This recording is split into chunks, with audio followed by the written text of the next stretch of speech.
நான் ஒரு பேச்சுக்காக கேக்குறேன். இதே மாதிரி உங்க ஹஸ்பண்டோட வாழ்க்கையில கல்யாணத்துக்கு முன்னாடி ஒரு லவ் இருந்திருந்தா?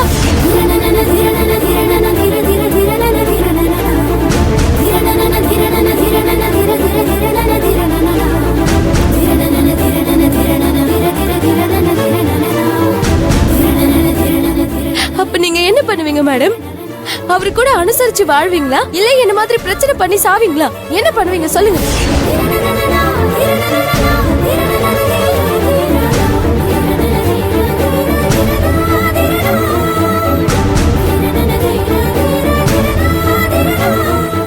சொல்லுங்க மேடம், இந்த ரெண்டுல நீங்க என்ன பண்ணுவீங்க? இது ரெண்டுலயும் நான் எதையுமே பண்ண மாட்டேன். அப்படின்னா வேற என்னதான் பண்ணுவீங்க? என் புருஷ மனசுல இன்னும் காதலும் காதலிச்ச பொண்ணும் இருக்குன்னு தெரிஞ்சா கொஞ்சம் கூட யோசிக்காம அவங்க ரெண்டு பேரையும் சேர்த்து வச்சிருவேன்.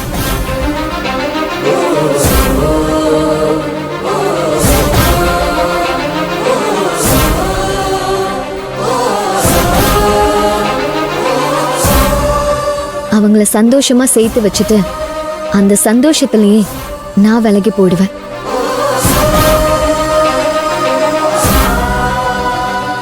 சும்மா என்ன சமாதானப்படுத்துறதுக்காக அப்படி சொல்லாதீங்க மேடம்.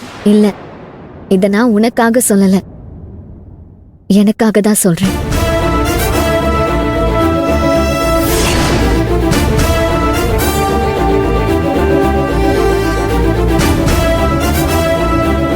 அண்ணோ, நீங்க கொஞ்சம் பேசாம இருங்க.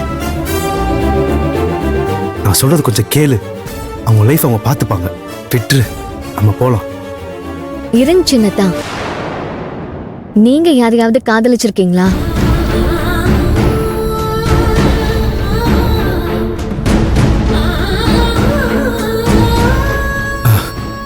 இல்ல, நான் யாரையும் காதலிக்கல. அப்புறம் இதுக்காக நீங்க பதட்டப்படுறீங்க? கொஞ்சம் அமைதியா இருங்க. எதுக்கு இப்போ தேவையில்லாத பேச்செல்லாம் பேசிட்டு இருக்க? இந்த பொண்ணுக்கு புரிய வைக்கிறதுக்காக தான் சின்னதா. புரியாதவங்களுக்கு புரிய வைக்கிறதுல எந்த தப்பும் இல்லையே.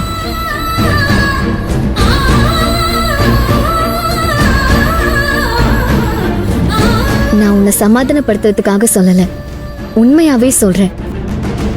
இவர் என் கழுத்துல கட்டின தாலி மேல சத்தியமா சொல்றேன். இவரு யாரையாவது காதலிச்சிருந்தாருன்னா அந்த காதலை நினைச்சு இவரும் அந்த பொண்ணும் ஆளுக்கு ஒரு பக்கம் கஷ்டப்பட்டுட்டு இருந்தாங்கன்னா கண்டிப்பா அவங்க ரெண்டு பேரையும் நான் சேர்த்து வைப்பேன்.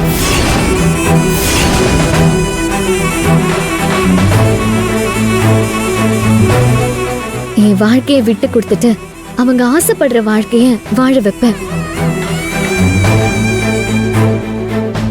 உன் விஷயத்தை பொறுத்த வரைக்கும் உன் ஹஸ்பண்டோட காதல் எப்பவும் முடிஞ்சு போச்சு.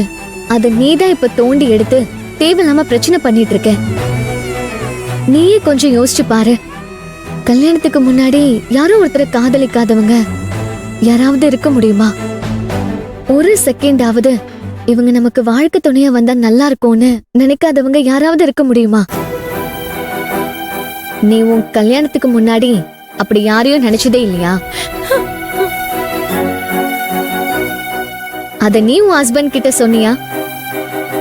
அத நீ மறைச்ச மாதிரி தான் உன் ஹஸ்பண்ட் இத மறைச்சாரு. ஆனா இப்போ அவர் உன்னதான் காதலிக்கிறாரு. அதை யோசிச்சு பார்த்து சந்தோஷப்படாம அவரு எப்பவோ யாரையோ காதலிச்சத நினைச்சு பார்த்து நீயும் கஷ்டப்பட்டு அவரையும் கஷ்டப்படுத்திட்டு இருக்க. வாழ்க்கையில மறக்க வேண்டியதை மறந்துடணும். அதை தூக்கி சுமந்துட்டே இருக்க கூடாது.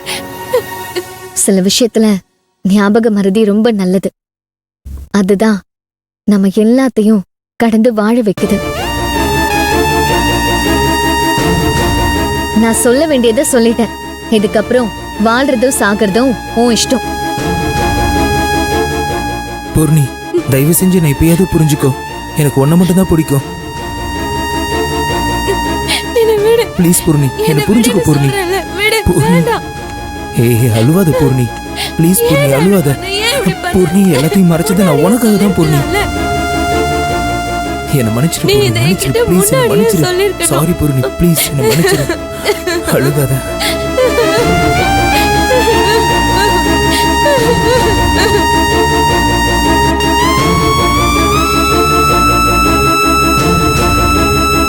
புளிமுட்டை, சொல்லுங்க சின்னத்தா. சாக போன பொண்ணை எப்படியோ சமாதானப்படுத்தி வாழ வச்சிட்டேன். அது எனக்கு சந்தோஷம்தான். ஆனா ஒன்னே ஒண்ணு, இனிமே எதுக்காகவும் யாருக்காகவும் உன்னோட தாலி மேல மட்டும் சத்தியம் பண்ணாத. என்னால தாங்கிக்க முடியல. என்ன? சரி சரி சரி சரி சரி விடு, அதெல்லாம் அப்புறம் பாத்துக்கலாம். இங்க வா, இங்க உட்காரு.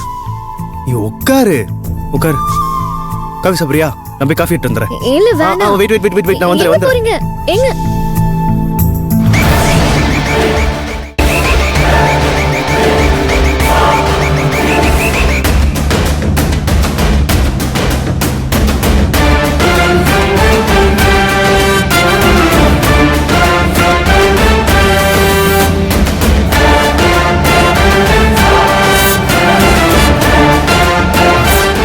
இந்தா, இந்த காஃபி குடிச்சிட்டு இங்கேயே வெயிட் பண்ணு. நான் ஒரு half an hourல வந்துடுறேன். ஏன் நீங்க என்ன பண்ண போறீங்க? அது சஸ்பென்ஸ். அரை மணி நேரத்துக்கு அப்புறம் உனக்கு எது தெரியும். ஓகேவா? அப்புறம் புளிமுட்டை, நானா வந்து கூப்பிட வரைக்கும் வந்துடக்கூடாது. இங்கே தான் இருக்கணும். ஓகேவா?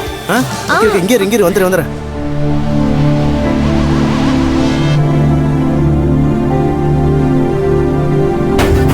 ராஜா ராஜா தி ராஜனிந்த ராஜா.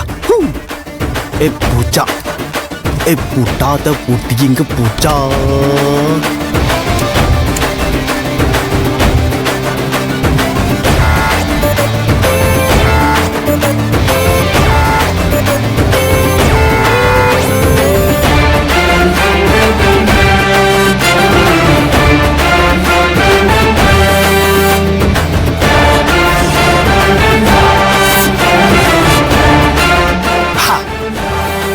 ஆஹா, நம்ம சொன்ன ஐட்டம் எல்லாம் வந்துருச்சு போல.